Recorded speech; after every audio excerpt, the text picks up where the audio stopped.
Hey, good evening, everyone. This is your humble public servant, State Representative Brad Halbrook, joined with another humble public servant, Chris Miller. Chris, how Why you is doing that Sunday funny? night?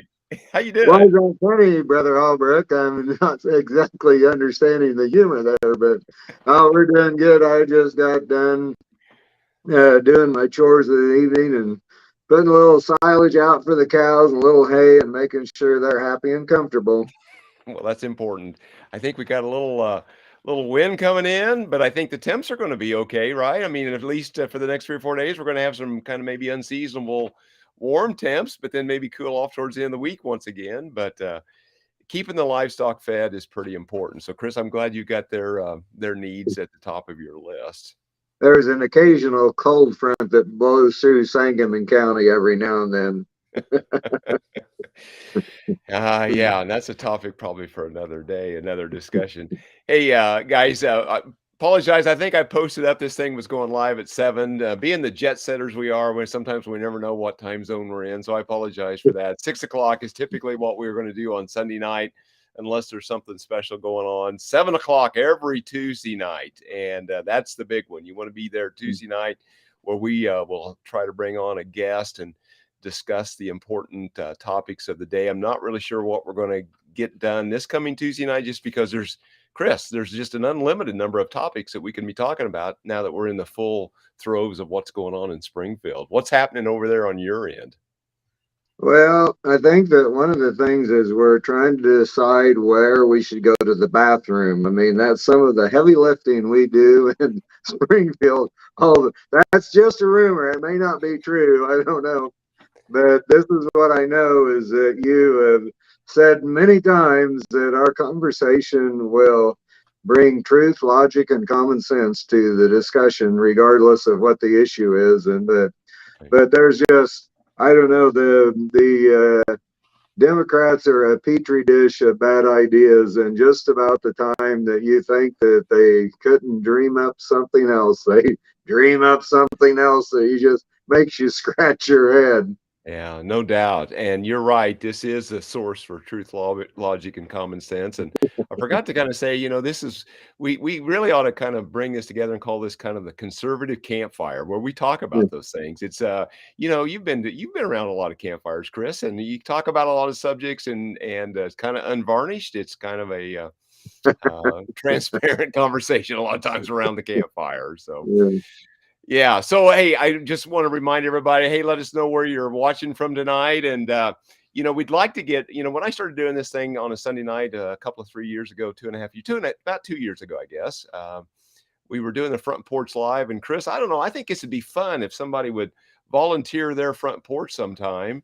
And maybe we could go there to their place and do a front porch live somewhere in the district or somewhere here in East Central Illinois. That might be kind of fun to do that. So maybe we get something going on that here as we get closer to better weather. We'll make an announcement, maybe make a contest out of it, and maybe take this show on the road on Sunday night potentially. What's your thoughts about that? You like going on the road on a Sunday night? I think that's a great idea. I know that the only thing I will say the last time that we tried to give tickets away to a special event there in Springfield, the state of the state, we didn't have. I don't think we had one person that wanted those precious tickets to go listen to JB lie to us for an hour nonstop. I'm glad you brought that up. I mean, we had 2 pairs. I mean, usually when somebody gives away tickets, Chris, you got them just fighting over them. And 2 pairs to the governor of Illinois, state of the state budget speech, in the state capitol. I would have thought people would have been fighting for that. But Well, wow. I thought they'd be all over that like a biting sow, but I was sure wrong about that. Yeah. So, yeah, I don't know how many more offers we might get to do a front porch live if we can't give away tickets to the governor's speech, but maybe they view that differently. Hey, talking about, and I want to come back to your discussion about this bathroom bill, but I've got before we get too deep into this conversation, we won't tie folks up more than 2 or 3 hours here tonight.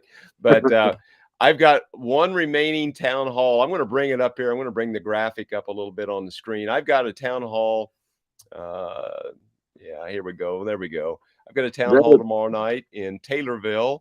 I'm going to be joined with my state senator, Steve McClure, 6 o'clock at the Taylorville Public Library. It's not going to be a very big room. So RSVP, just go to rephalbrook.com. Let us know you're going to be there. And we'd love to have you come out. This will be the fourth one, Chris, that I've done with either myself or Senator McClure. We had a great event last Monday night in Sullivan, pretty well attended. A lot of great discussion. I don't know. I think the thing went almost hour and a half, hour and 40 minutes. And then we adjourned and it broke out again, kind of like Asbury, I think, revival in Sullivan. Holy Ghost revival. The big question that is just lingering in my mind is, I was wondering, did you guys take those pictures when you were in high school, or just how recent were those taken on that flyer? Well, I can tell you the one. Mine was taken about a little over 2.5 years ago. That was in the fall 2 years ago. And Senator McClure's, I'm not going to claim to know when that one was taken. So anyhow, yeah. So anyhow, tomorrow night, that's going to be 6 o'clock. We will start promptly at 6 o'clock at the Taylorville Public Library. And if you're over in that neighborhood, love to have you be there to that. And like I say, Senator Steve McClure will be with us. So Chris, you talked about what is it? Multi-gender bathroom bill? Was that in a committee that you're on, or is that we just know what's going on? No, it's not in the committee I'm on, but there were other representatives talking about that the other day. I feel like we need to ask the question. We have a men's bathroom and a ladies' bathroom there on the house floor, and I was wondering if we are going to start sharing each other's bathrooms. I think that we should ask that question, because I have a real bad habit of not raising the lid, and I get in trouble all the time. We might be swerving into too much truth here tonight. We may have to hold up on that one. So for some reason, I'm thinking that there would be a severe double standard here. That we have to do this anyplace else but here. Yeah. I just this is another bill that you can tell when this stuff happens, because my phone and email lights up pretty fast. And Mm-hmm. and one of the most extreme bills was the sex ed bill a year ago. They give the schools the option to opt out, right? So 70% plus of the schools opted out of that sex ed bill. But so what they tried to do this winter during the lame duck, come back and force feed it, right? Yeah. And thankfully it got beat back in the Senate. I think beat it back. But this kind of whole virtue signaling and kind of force these cultural changes on people. Chris, I don't know how that's going to work out. I don't think that's going to go very well. Well, I think that over at Arthur Christian School would be a prime example of what is going to happen. Is they're adding on a new wing to the school, and it looks really, really big. And so Right. I'm guessing that's what we're going to see if the Democrats continue want to push this radical sex ed agenda and another thing is to continue to um, to indoctrinate our kids but not educate them. And I was thinking about this a little bit too, is that some of the tried and true methods of educating have been kind of left by the wayside. And I know that we can all do math. It's not that hard. But I thought that one of the reasons why is because most of us grew up with Saxon math, and we learned the math facts. And now they've got, what do they call that? It's almost like revisionist mathematics with Right. there's a name for it. I can't think of it, but Yeah. it's complicating the simple, Right. the way that they do math nowadays. And I'll think of it here in a minute. But I mean, it's just, hey, the simplicity of learning to read, write, spell, do math, learn real history. I mean, I don't know how that you can possibly get away with that, especially when we're away from that, especially when we're seeing the net effect of this woke agenda and as Brother Niemerg would say, the wokeification of our young students. Right.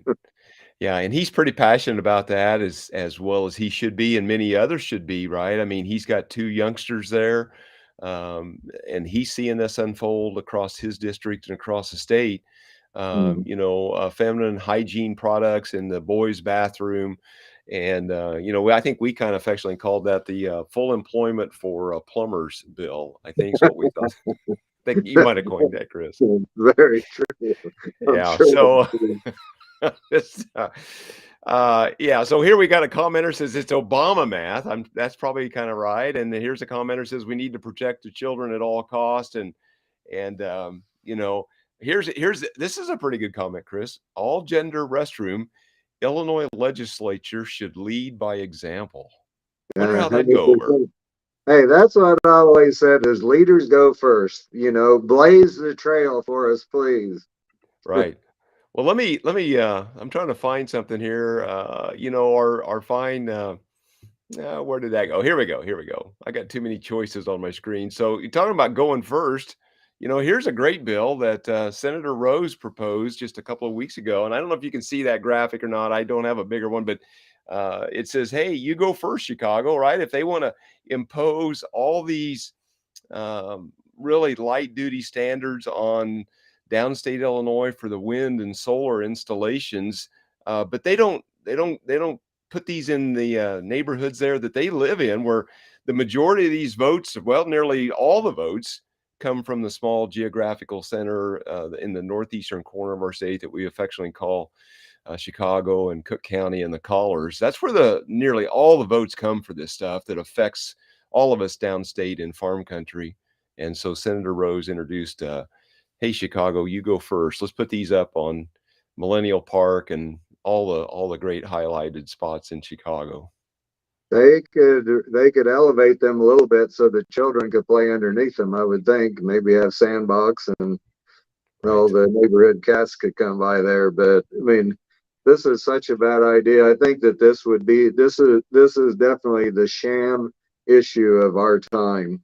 right, In fact, I don't know what, because it's going to eventually destroy the economy in America, and eventually destroy America right, unless they pull their head out of well, the place where the sun don't shine and the wind don't blow.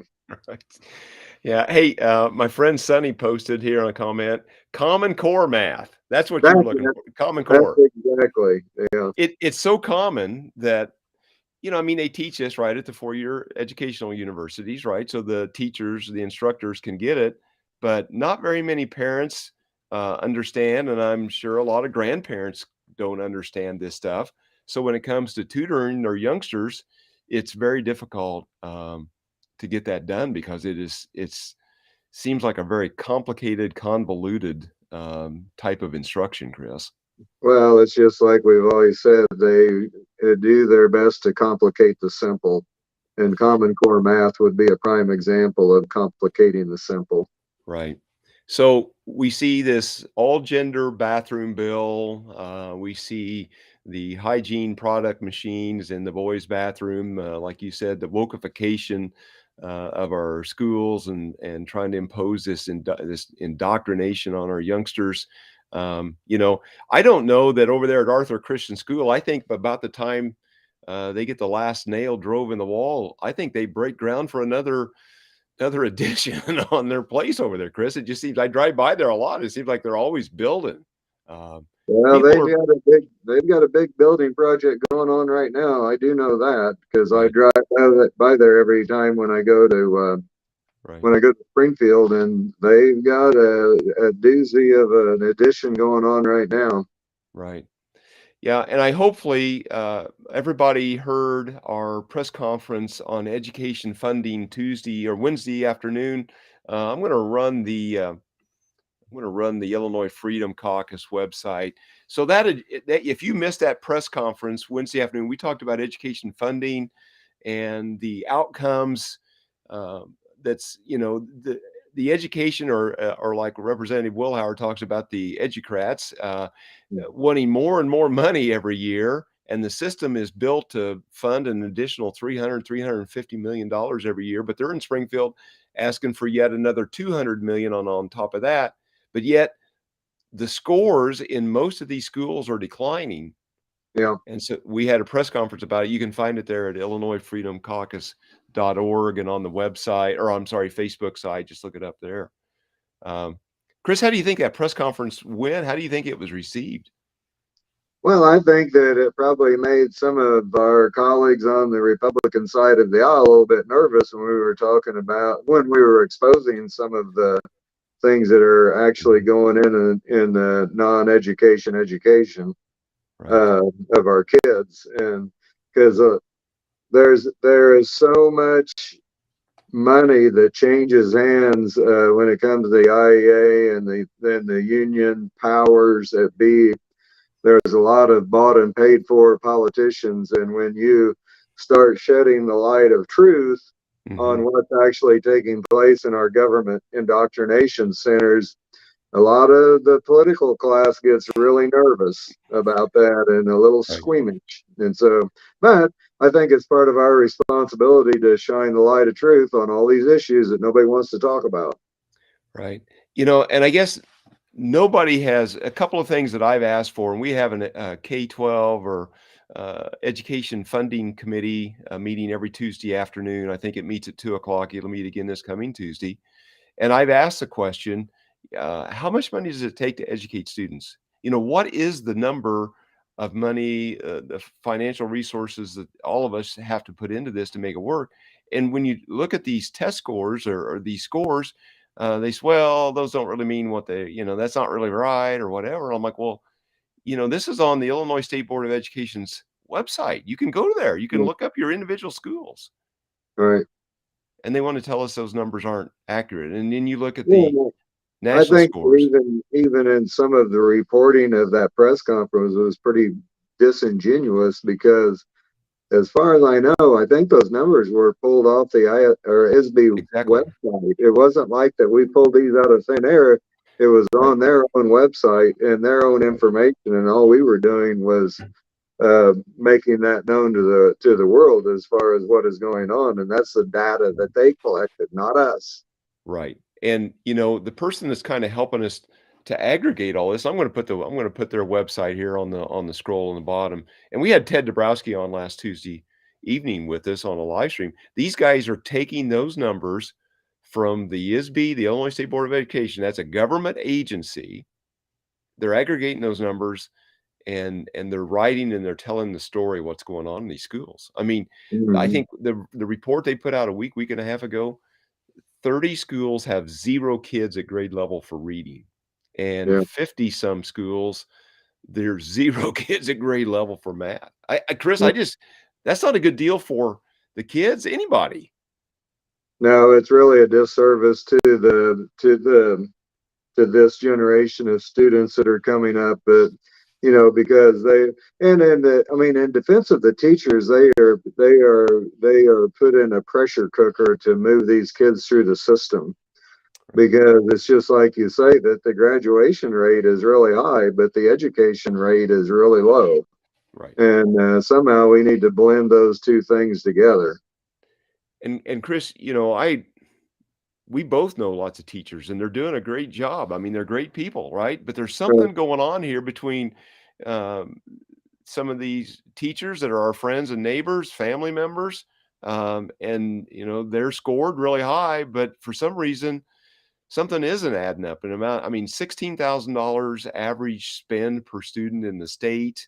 Um, 67% of them on an average are not at grade level in math and reading. I again, I'm not sure what the numbers should be, but those seem like extremely, extremely low. Well, there's a disconnect between the unions and I'm trying to think the teachers that are Mhm. busting their tails every day to try to Right, educate the kids, and there's a disconnect between the teachers and the administration, I think, in a lot of ways, because there's a real disparity between right, the administrative positions are very, very, very, very, very well paid, right. and it's kind of like the old Peter principle is the work expands to encompass the number of people that are available there. And I Right. mean, it seems like that there's a lot of taxpayer abuse when it comes to overstaffing. And definitely, I mean, when you start, I don't know, I don't want to get into the weeds on that, but it needs to be fixed and it needs to be addressed. Well, there's been some attempts at some legislation over the past few years to do some reforms, but it always gets killed, by the union bosses, right? Right, And, I think when I talk to teachers, they kinda tell me what the issues are, and I can understand that, and I can see that, uh, but none of them have told me that it's about lack of funding. There's right, always some other things, whether it's discipline in the classroom or the curriculum. It's never about the funding. And I know a lot of teachers, they told me they have bought some supplies or some different things to do to their classroom to make it a more inviting, more friendly, more safe kind of an environment. And I touch on safe, Chris. I'm starting to hear that kids don't feel safe in some of these classrooms. right. No, I think that safety and security is a problem, and just the overall discipline in the classroom has Right. become an issue over time when we want to coddle and coo all these kids rather than discipline them. And, Right. and it's a problem. And I feel for the teachers trying to educate a classroom that's totally out of control because Right. education is a discipline and it takes discipline to learn. Yeah. And it also takes a certain amount of personal desire to learn the stuff too. And Exactly. especially the older you get. Right. Um, but I think that, not to change the subject, but I think that the most egregious, I mean, this is a bad deal, but even, one of the things that is going to drive us into further bankruptcy is this green bad deal and what we Mhm. see going on with the price of energy becoming unaffordable. Mhm. For the Mhm. last 2 months, my electric bill is averaged. One month it was 940. This last bill was almost $700, and you Yeah. know I'm going to complain about it, but I can pay it. But there's a lot of people that are on fixed incomes and Right. seniors, disabled. You know, they can't pay their bill, and Right. it's all because of this stupid green energy uh, euphoria that some of these people have tried to cling on to. And you know, there's an app you can get on your phone from MISO, which is the energy provider for Ameren, and it'll tell you in real time what's being produced Right. from solar, wind, coal, nuclear, and so on. And I know the other day when we were in committee that with one of my colleagues that we were looking at this, and at that particular point in time, solar was producing 2% of our energy needs, Right. and wind was producing either 16 or 18. So basically, and they're wanting to shut down the rest of the people, the rest of the entities that are contributing to power our electric grid. And so they're going to have to come up with 80% more Right. wind and solar. And when you look around, the landscape is just covered with these Mm. with the windmills and solar panels now. And another little interesting fun fact is that I've been trying to find out how many acres it's taking to produce 2% of our energy needs, and I haven't been able to find out that number. But I know if we're going to try to make up and get to 80% more from renewables. I mean, I got a feeling that over the half the landmass in Illinois is going to be covered with windmills and solar panels. It Right. about has to be. Right. Yeah, and just to go back in time when we did the energy tour a year and a half ago, the Prairie State Energy Campus down in southwestern Illinois produces about 1,600 megawatts. That's their net output. They produce more than that, but to run the facility takes a fair amount of that. To replace that with solar panels is 235,000 acres. That was their estimate, and that powers, I think they said, about a quarter of a million homes. And Yeah, so, I think 235,000 thousand acres. I want to say that's like a township and a half or two and a half townships, which is Yeah, 6 miles by 6 miles, right? And so yeah, each square mile, 640 acres. So you can kind of do the math on 235,000 acres divided by 640 acres in a square mile. That can tell you how many square miles of solar panels it's going to take. Yeah, so the question here is about the app. So I pulled it up, Chris. It's MISO, MISO. I think you just go to the App Store, and I'm an Apple guy. I don't know what you guys on Android call that, but it's at the App Store. And MISO right now, of course, solar, the suns went down. Right now, believe it or not, wind is 26% of the fuel mix, but the wind is blowing, right? We've got a wind advisory coming in. yeah. It'll be interesting to see tomorrow morning when the winds get to peaking, if that wind number stays the same or whether some of those wind generators will shut down because of too much wind speed, right? I They mean, may I hear, they may tip over like that one in Paxton the other day that caused right, an environmental crisis. right, right, exactly. Yeah, so it currently the demand is 71,000 megawatts. Coal's producing 17,000, natural gas 22,000, nuclear almost 11,000, and wind is 18,000 megawatts right now. So wind is a factor tonight, but Yeah, wind, whether that's more, when you look at this thing and you mentioned it, Chris, um, solar there's not the the amount of solar production. Wind is by far leading that, and I don't know why that is, but when you look at this MISO app routinely, there's always going to be more wind production than there is solar production. But right. yeah, well, If they just keep putting up more windmills and more solar panels, it doesn't matter. The truth doesn't matter here. They need to tune into truth, logic, and common sense, and maybe we could maybe we could make some headway with them. right, exactly. Well, Chris, maybe we ought to wind it up here before we go into the wee hours. Thanks Yeah, for being on, and thanks for everybody joining us this evening. Again, just remember tomorrow night, Taylorville, my last town hall that we'll do with myself and Senator McClure, or at least that's what we've got scheduled. We've got a kind of an intense schedule for the next 5 weeks. We'll be in every week right up until Palm Sunday weekend, and then they take about a 2 week break for Easter and then come back, and we'll go pretty hard on there. We'll run right up till May the 19th, I think, is the scheduled adjournment date this spring.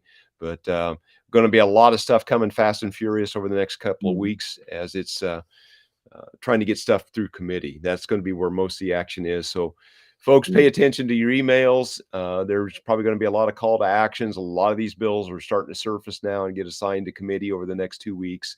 And so, just kind of watch your emails and pay attention to what's important to you, and let us know, right, Chris? Email us and let us know kind of absolutely. what's going on. And yeah, any closing thoughts, Chris, before we wrap this up? Well, make sure that you like and share our Facebook posts and our things on Illinois Freedom Caucus. Go to IllinoisFreedomCaucus.org, and if Mhm. you're feeling really, really happy that day, click the donate button and help us to spread the word.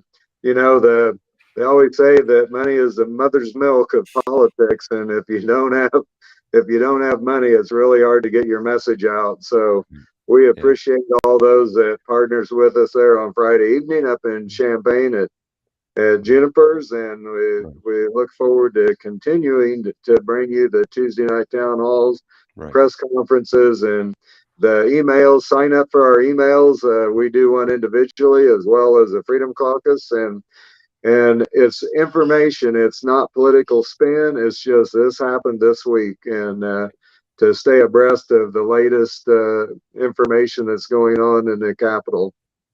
Excellent. Chris, with that, I'm going to close out. We're going to hit the outro, and we'll see you Tuesday night unless something breaks that we need to break back in. Guys, thanks again. Have a great evening. Thank you.